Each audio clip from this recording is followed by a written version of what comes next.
fine people of the world, in case I don't say it enough, I think it's important that we all remember that if you are alive right now, then congratulations, because you're one of millions of humans that have actually survived, what is it, hundreds of thousands, millions of years of evolution, and we are all the finest, we're the best, we're the strongest. We're the ones that survived evolution, we're the ones that have made it this far, and we're alive, and we're here, and we're still moving forward for a reason, because we are tough. We are not only tough, we're full of love, we're extremely evolved. We're so evolved that so many of us have this consciousness, this layer of awareness that is helping with our survival, helping us blast through another level of evolution. And I call it painful evolution because our environment is changing so rapidly, and our biology is not set up for that fast, rapid change. So it's painful. We go through a lot of pain. You know, as an example, nowadays we date a lot. We date, we break up, we date, we break up, we date. Or, we get into a relationship and after a few years we break up, or, we have marriages, and having a divorce is not such a big, shocking thing anymore. It's, common, happens a lot. But our biology is geared towards a different type of relationship. You could argue that our biology is set up for, once you establish a mate, it's our biology is set up to stay with that mate for a long period of time. You can argue both cases. You can argue that, if you go back far enough, our biology was intended to not stay with the mate for a very long time.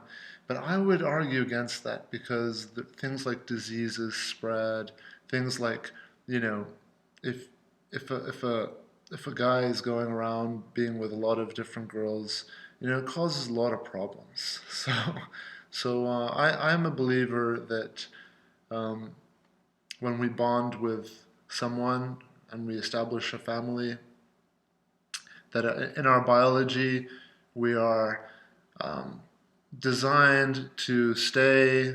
And I don't mean the way we live today. Again, that's another problem with our society as opposed to our genetics and our biology. Is like today, we're in a box, we're in an apartment or a house, and we're with this person almost every day, every weekend, every hour of the day, and we don't have breaks and space. Whereas long, long time ago, we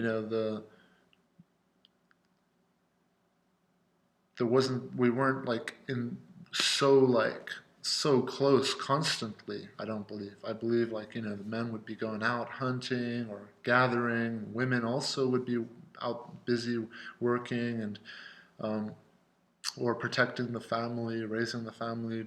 But I think that men would be going off traveling, trying to find new places to live, or be engaging in battles and wars, trying to protect their tribe, or going out hunting. That's like. But anyway, I'm not a paleontologist or a whatever, a historian. But all I know is that for sure that we are going through a painful evolution where our biology is trying to catch up and keep up with the technological changes, the changes that we're experiencing in our society every day that are different, the way we date now by just swiping left and right. But anyway, I don't want to ramble on too much. There is a point to this, the reason why I turned on this camera today to make a video, and that is, how to manifest correctly. I it's amazing to me, how many books there are, how many videos there are on manifesting, but how few people actually understand how it's done, how to do it correctly. Um, I'll talk to people, I'll talk to my clients, or I'll talk to just everyday people, and we'll talk maybe if manifesting comes up, laws of attraction come up. People. There are so many successful people nowadays who are incorporating these things, or who have been incorporating these things for a long time. I'll give you a couple of examples. Conor McGregor, the UFC fighter, is a great example of the power of manifesting and visualizing, laws of attraction. He's a huge believer in all of these things, and he's a great example of someone today who's applying it successfully. But if you go into the past, you'll see so many other people, fighters usually, or athletes. You'll see Mike Tyson, Muhammad Ali, so many. Bruce Lee was a great one. Um, And then another one that people don't really realize is Donald Trump is one. And I was actually surprised to hear, watching an interview about his life, and how when he was younger, um, there was a pastor, a local pastor that they would go visit, and this pastor actually wrote a self-help book. I haven't done much research into this. My information is coming from a documentary that I watched. But the pastor uh, was apparently very inspirational, very instrumental in the way Trump wound up learning how to think, and use his mind, to manifest, to think success, to think always winning, to think power, strength. He doesn't apologize. If you watch his interviews or take note, he doesn't apologize. He's always coming at things from a position of power and strength. And basically, he's just conditioned his mind to turn himself into this, what he believes is the strongest, most powerful person that he can be.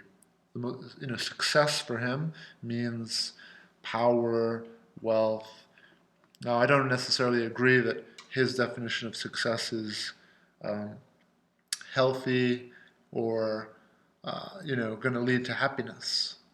But he was raised in a tough part of the world at the time. New York, and with all the gangs and everything that was going on. And for him to establish himself and to build himself, I'm sure that his family were trying to protect him. And I don't know why I'm sticking up for Donald Trump here, but anyway, the point is that applying these tools correctly is incredibly powerful and beneficial.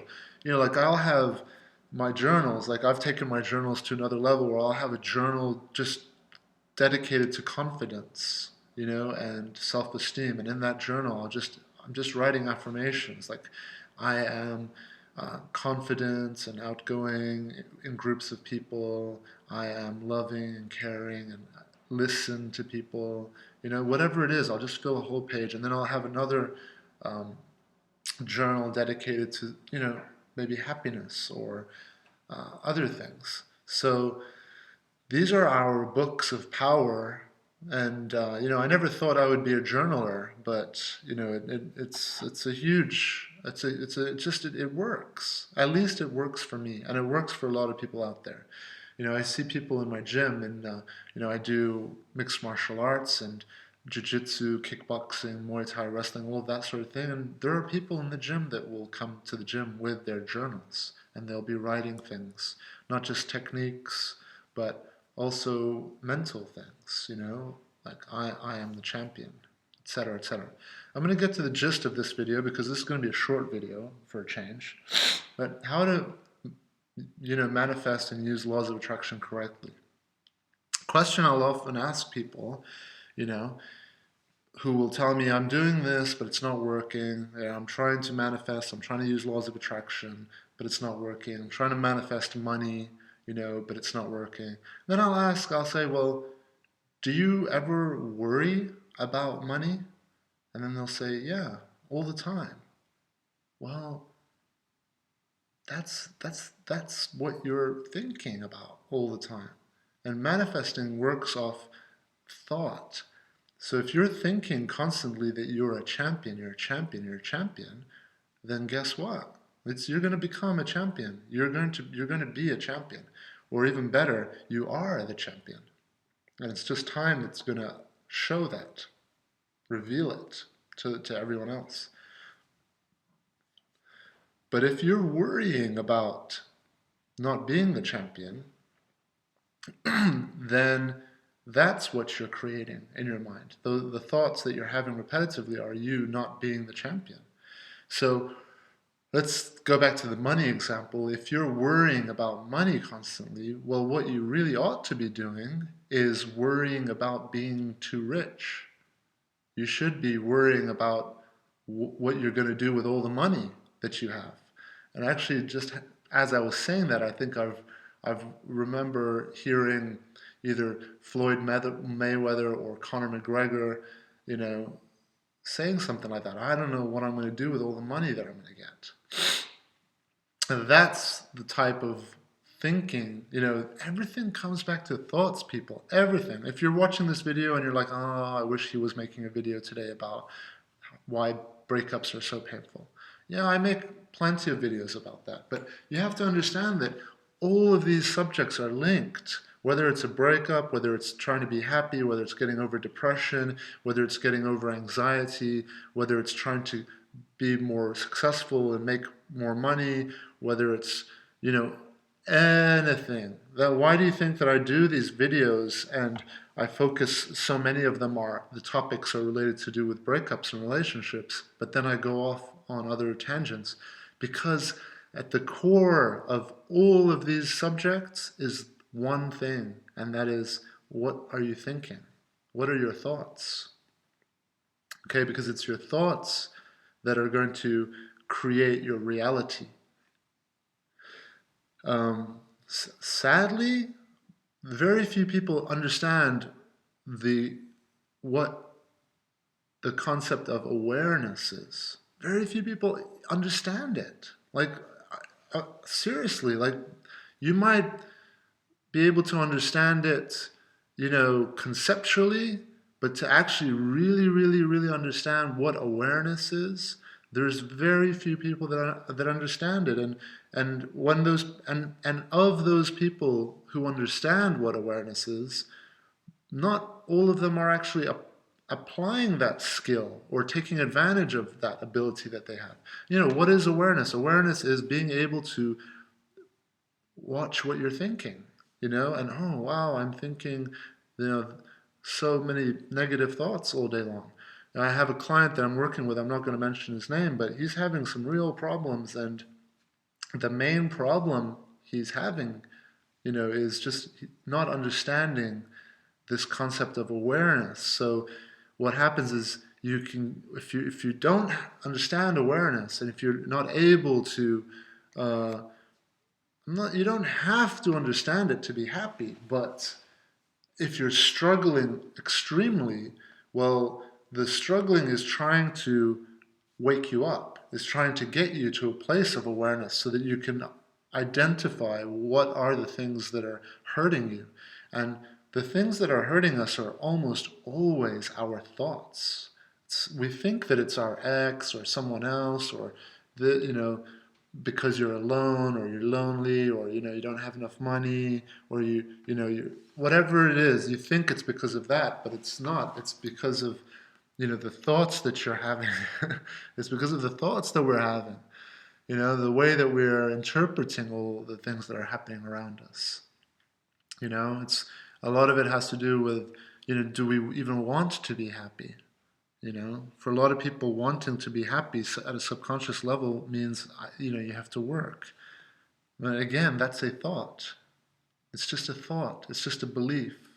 Is it correct? Well, we think we are always right. We think our beliefs are always right. We think our thoughts are always right.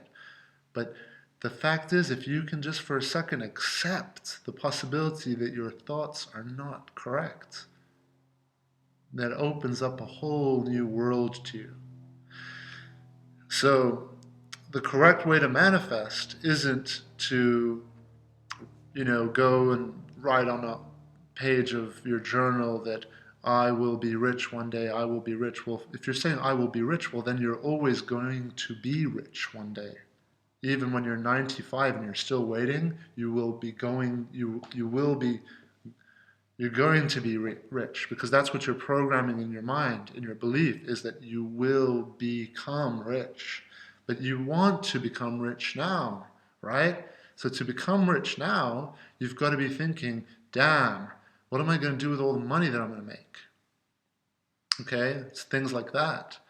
It's no good writing down a whole page of affirmations that says, I am money, I am rich, you know, wealth is just drawn to me. Well, those are actually better affirmations than saying, I will one day be rich. Those are much better, but there's no good writing down a whole page of money is attracted to me, I attract money, money just comes to me, which again, those are good affirmations. But it's no good writing those out, and then once you're done with writing them out, you go back to your computer and you're doing your work, and then you're just like, oh, fuck, what am I going to do? I'm never going to have money. Like, oh, money's such a problem in my life, like, what am I going to do? Okay, well, those thoughts you're having are even more important than the ones that you're writing with your pen. Because the ones that you're writing with your pen, you're trying to believe it. But when you're sitting there and you're with just very naturally just worrying about being single, or worrying about your future, or worrying about money, or worrying about anything, that's the brainwashing you're doing to yourself. That's the conditioning. And that's what you have to take control of when you are manifesting. So when you're manifesting, you want to be worrying about how rich you're going to be. You want to be worrying about, your gorgeous boyfriend or wife or husband, that you're going to be with, and all the children you're going to have. And you should be worrying about, what schools you're going to put your kids in, or what. So that's the deep way to manifest is, excuse me, I got a bit of a sniffle. Um, so I read there's a great book out there I recommend everyone to go check out. But again, reading it is not enough. You've got to try to really understand this. But the book is called Ask and It's Given. It's a great book. I read this about a few years ago, and I got a lot from it. But what I got a lot from it was that I realized that I was doing that already in my life. And you will realize that you're already doing all these things in your life. We are creating everything. We are exactly where we want to be. If you're alone right now, if you're depressed, if you're lonely, if you're if you're going through a really dark time in your life, the chances are high that you want to be there, that you need to be there, that you've put yourself in that position for a reason. Okay? Either you have pulled yourself out of a very bad toxic relationship, or you've just brought yourself to a place of suffering because you believe you need to suffer. And many of us, we do. Suffering is not such a bad thing. Suffering is what wakes us up. The pain of suffering is what wakes us up.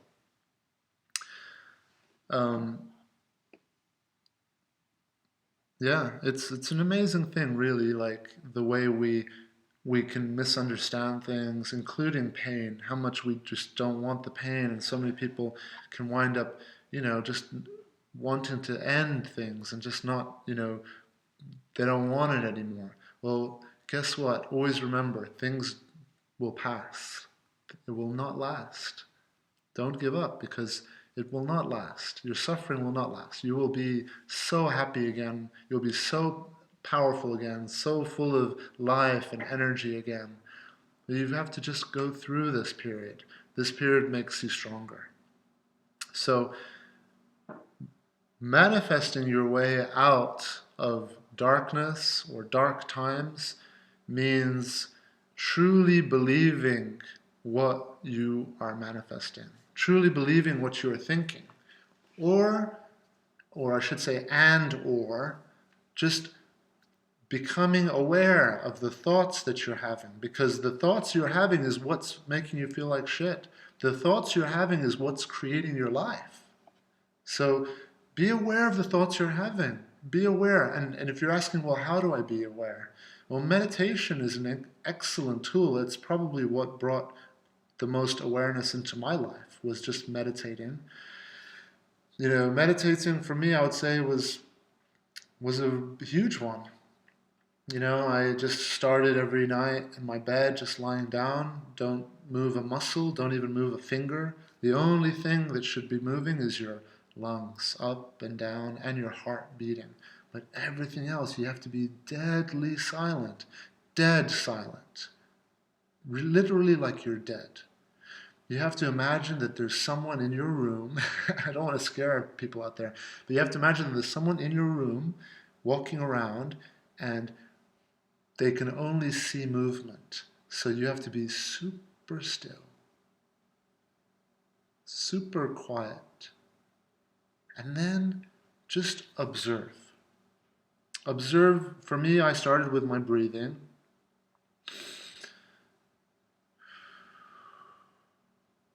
Just observing my inhale,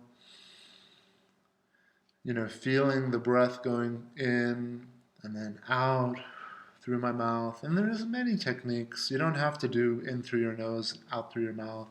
Many people do in through their nose, out through their nose. Some people, there's all hundreds of different ways, thousands of ways to meditate. It's not important. Just pick one. And what worked for me is this method, is just being very still.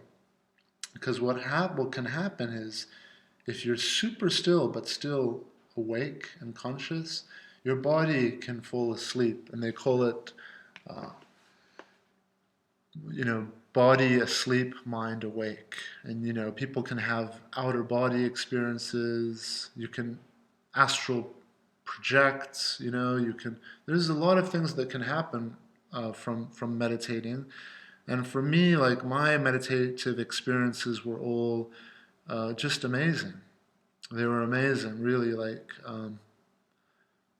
I guess it's another video, but uh, meditating, like, for me, the experiences I had were just extremely liberating and energizing. I would meditate for a few minutes, and then I would, because being very still, then I would start to feel pins and needles in my hands. And I remember the first time I started feeling that, I would just get scared, and I would, like, move my hand, and then I'd be like, whoa, there's no pins and needles. That's interesting. Because I felt like pins and needles. So then, I'd go back to meditating, and then this time I would just allow the pins and needles. And then it would get more intense, and then I'd be like, no, no, no, definitely have pins and needles. So then I would move my hands and be like, whoa, there's no pins and needles. And then I would do that over and over. Every night I did it for a very long time. And now I will do, I've been bad for the last few months. I haven't been meditating as much, but normally I do it every day, every night in bed. And it's amazing what it does for your life. It brings focus into your life. It brings peace. It brings space and time. One thing I used to do before my exams, I just used to do this. I didn't read books or anything. It was just something instinctual, intuitive that I used to do, which was, whenever I would have an exam, in England we would have exams that put us in a big hall. These are the most important exams, our end of school exams, A levels they're called. And they'd put us all in a big hall, and everybody was super nervous, because these exams basically are going to help you get into university or college. So you have to do really well on them. And everybody would be super nervous. And I remember right before the exam starts, like, he'd say, okay, we're going to start in a minute, so prepare yourselves. And then he would say, count down, and then he'd say, begin. And then everyone would turn their page, and then they would start. I remember I would wait a minute. So I would, when everybody starts, I would just wait 60 seconds, just wait, and then I would start. And the reason I would do this is because I didn't want to be like a sheep like everyone else. I didn't want to be like stressing out like, sardines, like in a big school trying to get to the same objective. I was never like that. I always was like, let everyone else go first, and I'm going to go in my own time. And I still to this day live my life that way. And the reason why meditating is very similar to that is because when you insert some space, it allows you to move forward with more strength.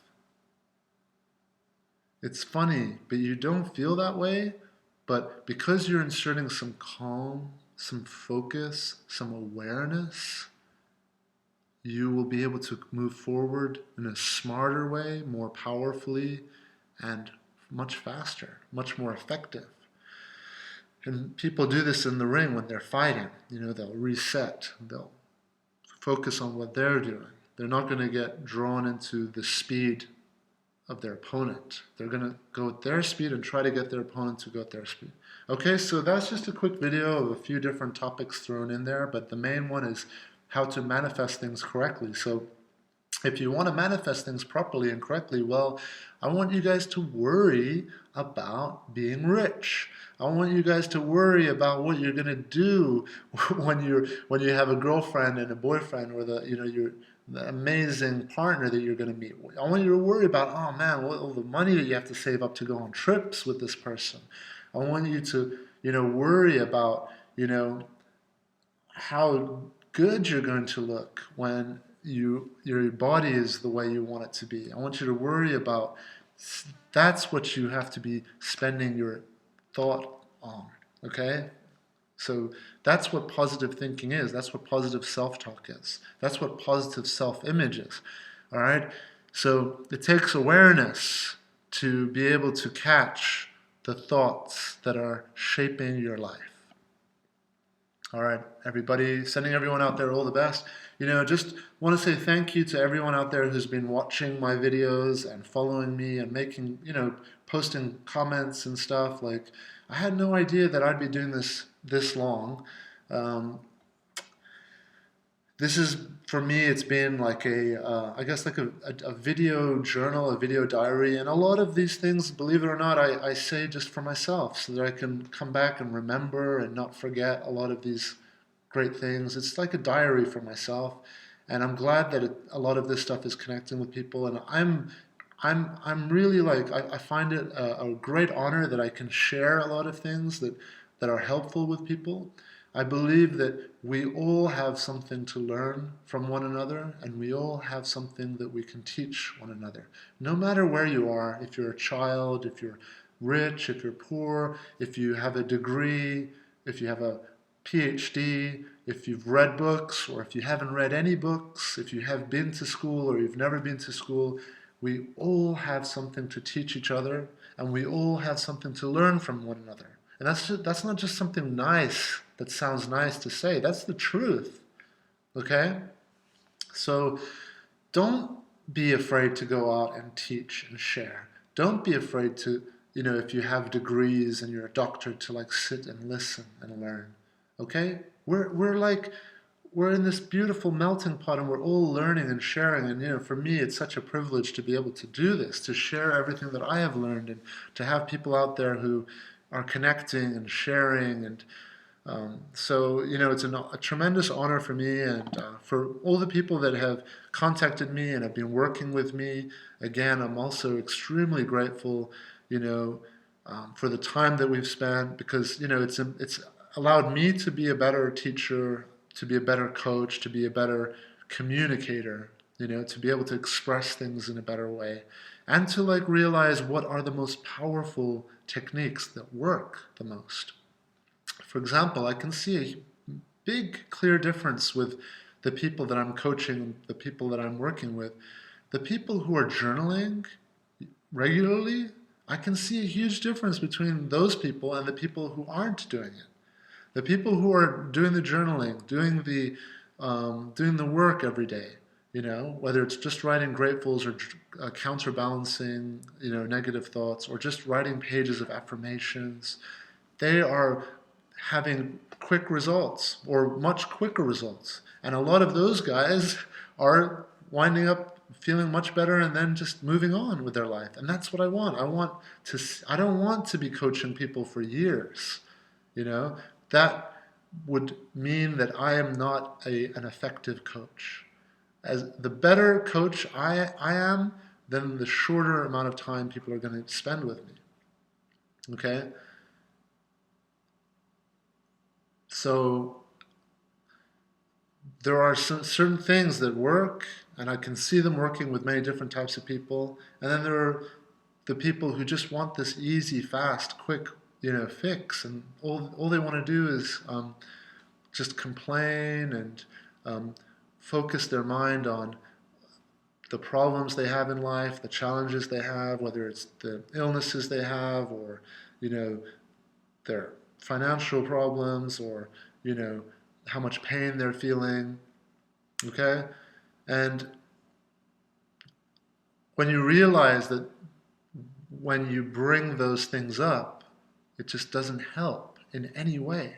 When you realize that, that's when you wake up and you're like, I'm going to put my attention onto things that help me. I'm going to put my attention on the 98% of my body that's healthy and strong, not the 2% that's sick. I'm going to put my attention on the part of my abilities to generate money. I'm not going to put my attention on all the difficulties I have. I don't have a degree. I don't have connections. I live in a country that there's not that many jobs. You're going to focus on where the opportunities are. And that's what all of this is about, is where is your attention? What thoughts are your attention on? Or is that correct English? What thoughts is your attention on? I don't know. Complicated. So yeah, anyway, that's about it. I always say I'm going to make a short video and it winds up going for half an hour. So anyway, everyone, sending you all out the best out there, and check out this cool thing I got just last week. It's called a squat stand, but I use it for pull-ups. So I just needed a pull-up bar to hang, and as I always tell you guys, like, I don't train myself hardcore, but I'll do it like, I'll just walk past it and I'll just do 3 pull-ups, and then I'll go back to my desk, and then I'll maybe walk again to make some tea, and then I'll just do another 3 pull-ups, and then by the end of the day, maybe I've done about 30 pull-ups. And I'll do them in sets, so it's just like counterbalancing. It's just like riding the gratefuls. First you start small, and then you can build and build and build. And these are just, like I said, I don't believe in doing too much hard work. Just do a little bit, but surround yourself with the things that serve you. Bring things into your life that serve you. And this thing that I brought into my life, it's already been just few days, but it's already serving me. It's serving my health. It's making me stronger, physically, mentally stronger. And just hanging off a bar is very healthy for your whole body. It stretches out all your muscles. It's great for your neck. It's great for your back, great for your lower back. You're just hanging. If you hang for just two minutes a day, it improves so much of your health. All right, everybody, so thanks again for watching, and I will be in touch very soon. Adios for now. Bye.